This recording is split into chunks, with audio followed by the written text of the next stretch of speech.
नमस्कार दोस्तों, top 10 current affair की सीरीज़ में आपका स्वागत है। आज हम लोग करंट अफेयर का क्वेश्चन देखेंगे 5 और 5 क्वेश्चन देखेंगे एंशिएंट हिस्ट्री का। और आज एंशिएंट हिस्ट्री में हम बात करेंगे मौर्य डायनेस्टी का। तो चलिए हम देखते हैं कौन कौन से आज क्वेश्चन इंपॉर्टेंट है हमारे लिए। पहला क्वेश्चन है हमारा, टी हब 2.0 किस राज्य से संबंधित है। आपसे यह पूछा जा सकता है कि टी हब 2.0 ये है क्या।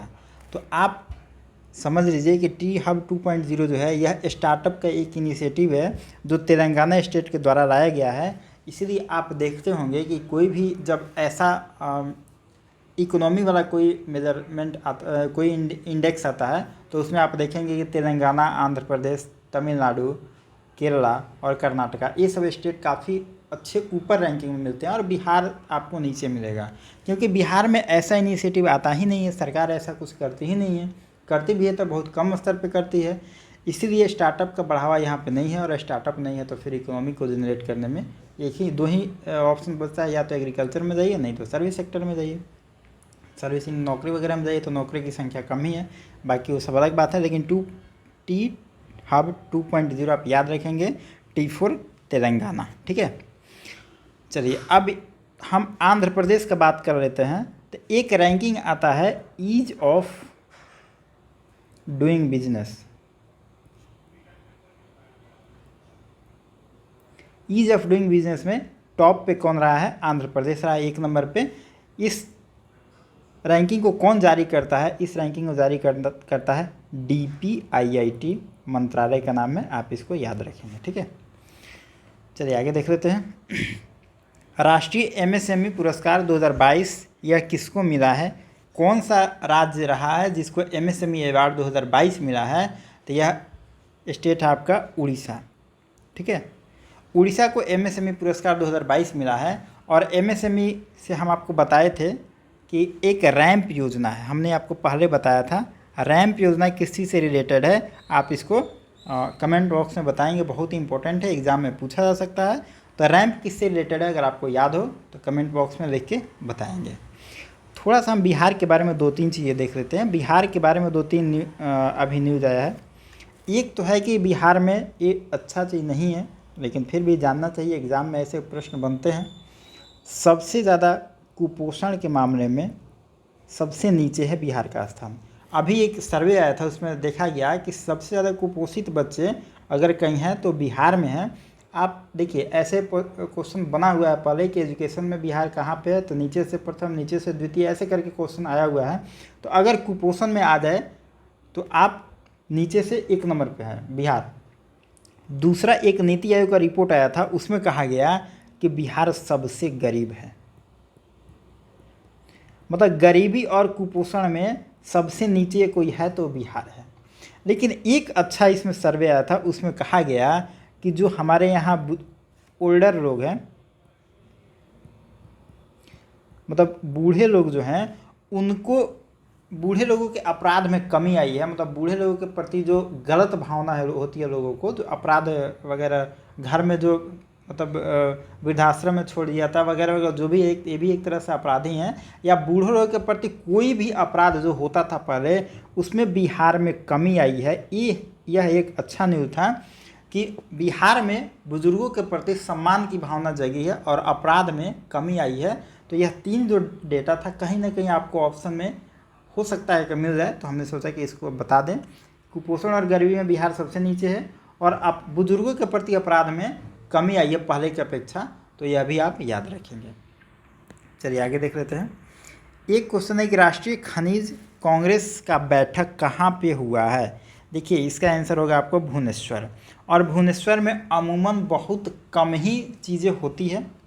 हमने आपको बताया था एक इंटरनेशनल स्किल सेंटर बना था, आपको शायद याद आ रहा होगा, तो उसको भी कमेंट बॉक्स में बताएंगे आप कहाँ पे हुआ था। वो भी शायद भुवनेश्वर से ही रिलेटेड था, हमने पहले आपको बताया था। तो आप देखिए भुवनेश्वर में बहुत कम चीज़ें होती हैं, तो आप याद रखेंगे कि अगर आपको याद नहीं रहेगा तो यहाँ पे गेस मारने में आपको दिक्कत हो जाएगा। तो राष्ट्रीय खनिज कांग्रेस का जो बैठक हुआ था, यह हुआ था भुवनेश्वर में, ठीक है। अब यहाँ पर हमने एक अररिया दे दिया था।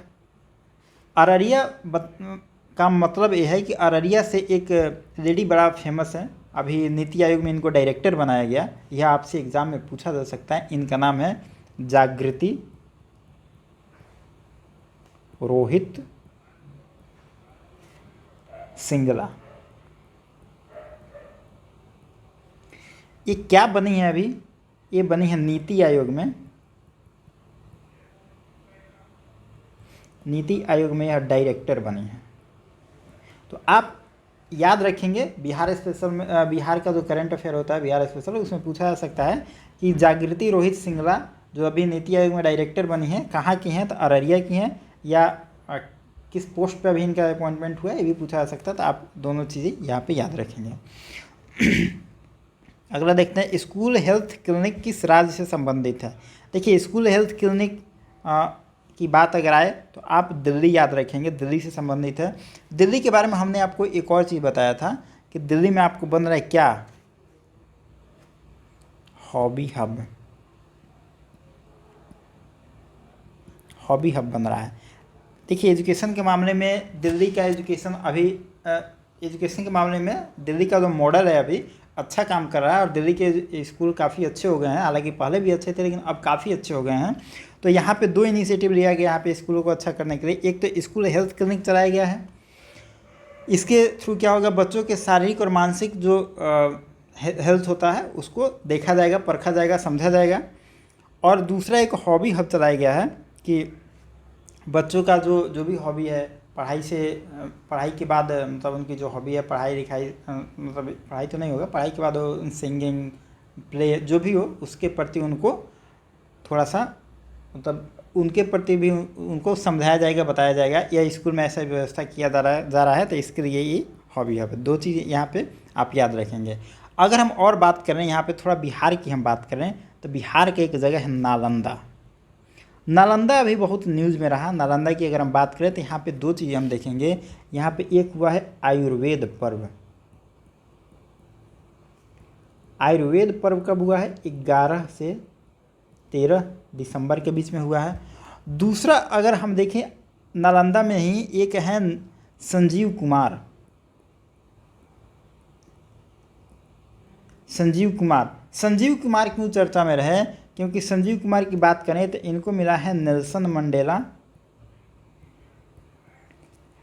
मंडेला के नाम पे एक अवार्ड है, Nelson Mandela Nobel Peace Prize नहीं, ये अवार्ड कह सकते हैं, अवार्ड लिखिए यहाँ पे। Nelson Mandela Nobel peace award मिला है इनको। ये संजीव कुमार हैं, ये कहाँ के रहने वाले हैं? ये रहने वाले हैं आपके नालंदा के। तो आप थोड़ा सा इसको याद रखेंगे। चलिए, देश का पहला जिला जिसके सभी ग्राम पंचायत में पुस्तकालय लाइब्रेरी खोला गया है, यह देश का पहला जिला कौन बना है? देखिए, हालांकि अब बिहार में भी जिला बन गया है और जगह भी, और आप स्टेट में देखेंगे तो बन गया है, लेकिन यहाँ पे बात हो रही है पहला का। पहला है जामताड़ा कहाँ पे है? झारखंड में है। ठीक है, अब यहाँ पे हम एक सासाराम की बात कर लेते हैं। सासाराम चर्चा में क्यों है? सासाराम में एक पौधा लगाया जा रहा है जापान के टेक्नोलॉजी से। और यह पौधा करेगा क्या कि शुद्ध हवा और इन्वायरमेंट को क्लीन करने के लिए, या मतलब कुछ ज़्यादा मतलब इन्वायरमेंट के प्रति अच्छा काम करेगा, मतलब ग्रीनरी को सुधारने के लिए जापानी टेक्नोलॉजी के थ्रू एक पौधा लगाया जा रहा है। ये लग रहा है आपको सासाराम में, तो आप थोड़ा सा याद रखेंगे। इन्वायरमेंट के प्रति अगर क्वेश्चन बन जाए कि कहाँ पे ऐसा पौधा लग रहा है जो जापानी टेक्नोलॉजी के थ्रू लगाया जा रहा है, तो सासाराम में लगाया जा रहा है। ठीक है, चलिए अब हम देख लेते हैं थोड़ा सा आज हिस्ट्री का जो क्वेश्चन है, और बहुत ही इम्पोर्टेंट है यह।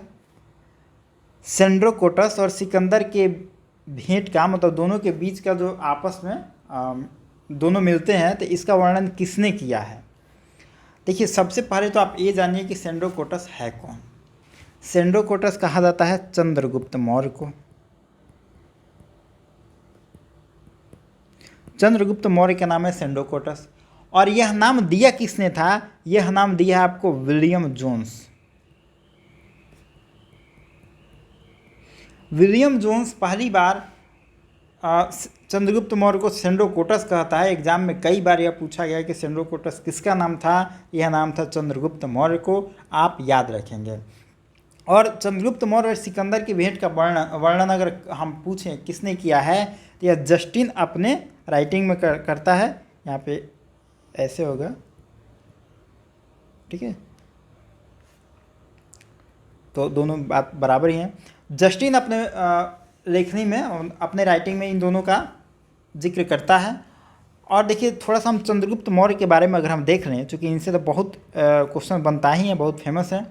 इनके बारे में कहा जाता है कि जो चंद्रगुप्त मौर्य थे, ये सबसे पुराना राजवंश इन्हीं का है, मौर्य वंश सबसे पुराना। और इनके बारे में हमें जानकारी कहाँ से मिलती है? एक बुक है मुद्रा राक्षस। किसके द्वारा लिखा गया है? इसको लिखा है विशाख दत्त।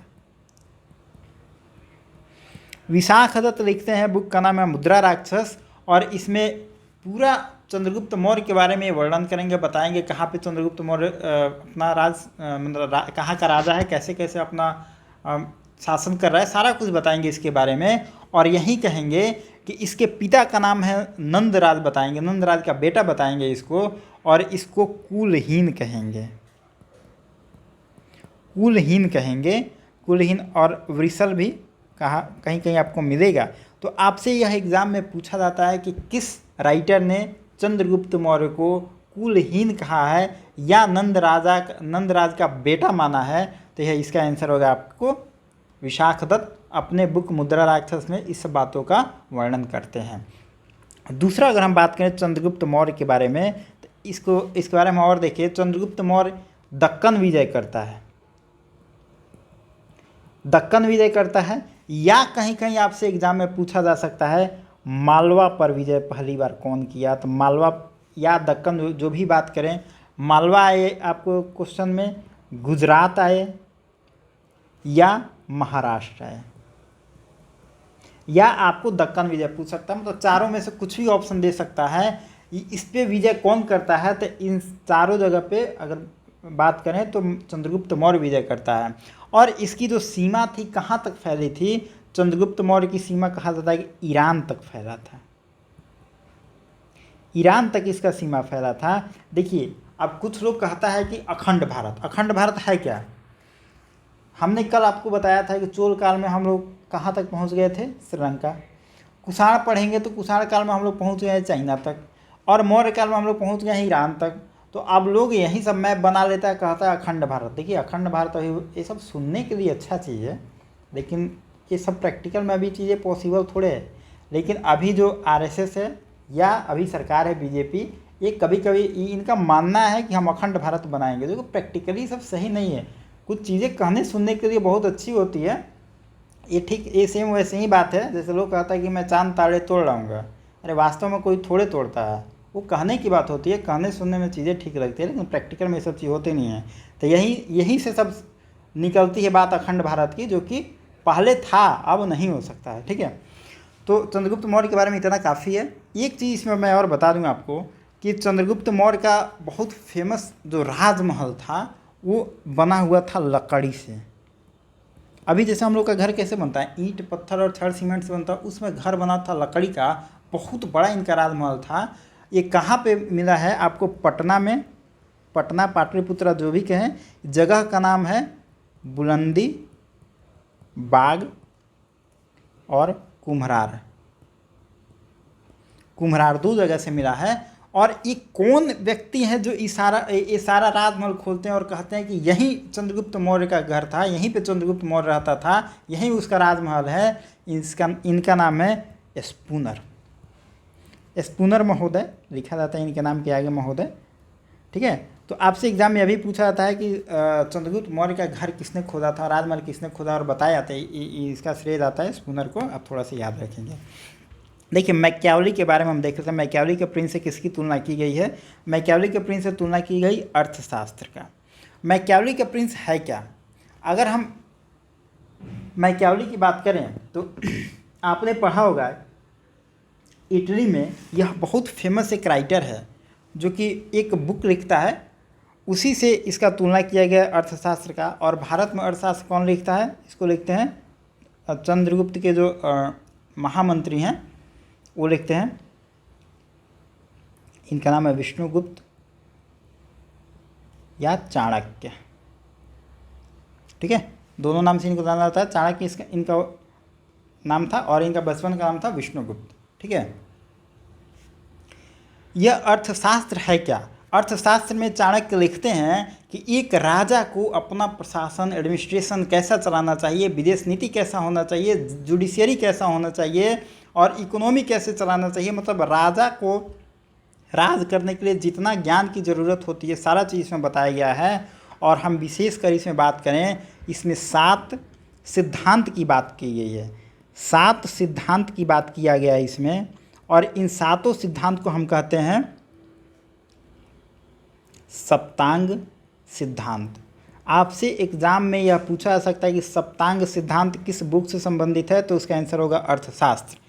और 7वां सिद्धांत जो है लास्ट वाला बहुत फेमस है, इसमें बताया गया है मित्र के बारे में कि राजा का मित्र कैसा होना चाहिए।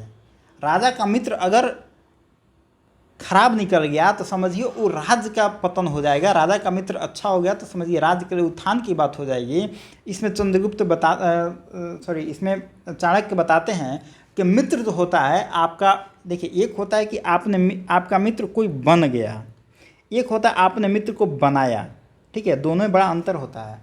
जैसे देखिए आपका कोई ऐसा मित्र होता है आपसे बहुत, आपका जो प्यारा मित्र होगा तो आपसे पूछा जाए कब आपका मित्र बना था, आपको टाइम याद नहीं होगा कब बना, वो एक प्रोसेस होता है, बातचीत करते करते वो बन गया। एक होता है जो आप ऑफिस में जाते हैं या कॉरपोरेट में कहीं काम करते हैं या कहीं आप काम करते हैं तो एक प्रोफेशनल मित्र बनाते हैं। तो बनाया गया जो मित्र होता है ना, वो कभी भी संबंध कमज़ोर होता है जो अपने आप बन गया उस मित्र से। मतलब एक होता है आर्टिफिशियली बनाए हैं, एक होता है बाय नेचुरली कोई बन गया। तो दोनों में कहते हैं, चंद्रगुप्त को समझाते हैं ये चाणक्य कि देखो ये वाला जो है ना, जो अपने आप बन गया है वो ज़्यादा इम्पोर्टेंट होगा आपके लिए, क्योंकि यह आपके लिए शुभ सोचेगा, अच्छा सोचेगा।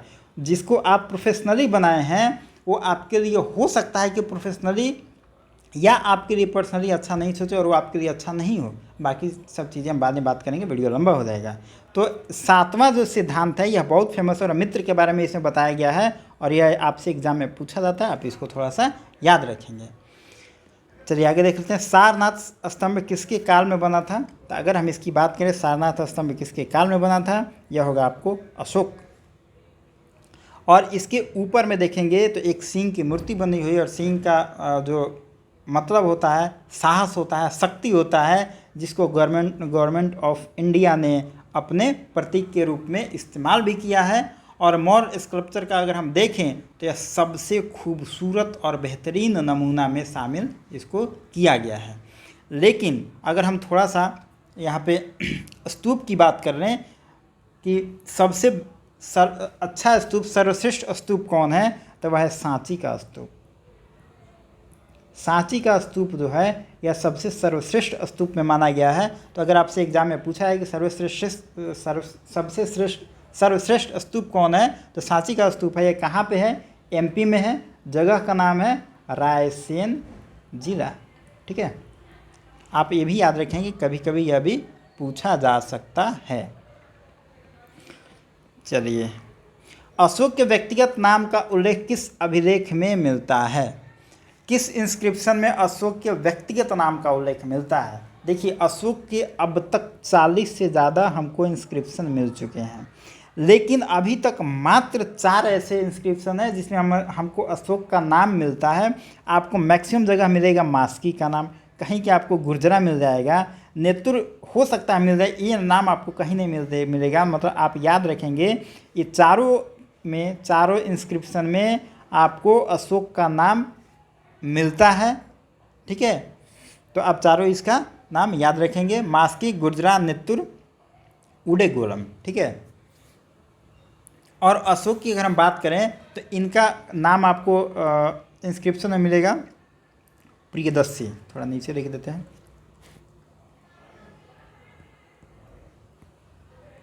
प्रियदर्शी या प्रियदर्शी। इसका मतलब होता है कि देवताओं का प्रिय, देवताओं का प्रिय इसका मतलब होता है। और अशोक का एक नाम मिलता है पुराण में, अगर अशोक का नाम हम देखेंगे तो वहाँ पे मिलता है अशोक वर्धन। अशोकवर्धन इसका नाम पुराण में मिलता है। और अशोक का जो इंस्क्रिप्शन है, शिलालेख है, उसको पहले बार सबसे पहले कोई पढ़ा है, उसका नाम है जेम्स प्रिंसेप।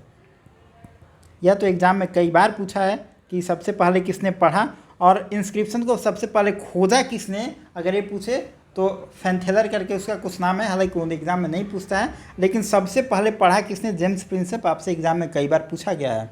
और अशोक की हम बात करें तो इनका जो इंस्क्रिप्शन है ब्राह्मी, खरोष्टी और आरामाइक 3 लिपि में मिला है। और बिहार और यूपी का क्षेत्र में देखें तो वहाँ पे आपको ब्राह्मी में मिलेगा, ब्राह्मी भाषा में। अगर मध्य भारत की बात करें वहाँ पे आपको खरोष्टी लिपि में मिलेगा, खरोष्टी। और पाकिस्तान, अभी जो पाकिस्तान एरिया तक्षशिला में अगर आप देखेंगे तो तक्षशिला में आपको मिलेगा आरामाइक, ठीक है। आरामाइक भाषा में आपको आरामाइक लिपि में आपको मिलेगा वहाँ पे जो इंस्क्रिप्शन लिखा हुआ है। खरोष्टी की एक खासियत है कि खरोष्टी लिखा जाता है राइट टू लेफ़्ट। हम लोग लिखते हैं, हिंदी में लिखा जाता है लेफ़्ट टू राइट, उर्दू लिखा जाता है राइट टू लेफ़्ट। तो जो खरोष्टी होता है समझिए उर्दू जैसा होता है, राइट टू लेफ़्ट लिखा जाता है। यही आपसे कई बार एग्जाम में पूछा गया कौन सी लिपि है जिसको राइट टू लेफ़्ट लिखा जाता है, तो वह है खरोष्टी, ठीक है। एक दो चीज़ यहाँ पे और हम देख लेते हैं। एक कभी कभी आपसे पूछा जाता है कलसी क्या था। कलसी एक इंस्क्रिप्शन है अशोक का जो कि मिला है उत्तराखंड में। उत्तराखंड का जगह है देहरादून। आप इसको याद रखेंगे, एग्ज़ाम में कई बार पूछा गया है। और जब हम अशोक की बात करें और उसमें हम कलिंग विजय की बात नहीं करें तो फिर कहीं ना कहीं ये गलत हो जाएगा कि अशोक को पूरा नहीं पढ़ा गया। कलिंग विजय की चर्चा हम देखते हैं तो यह इंस्क्रिप्शन नंबर 13 में मिलता है, ठीक है, आप याद रखेंगे।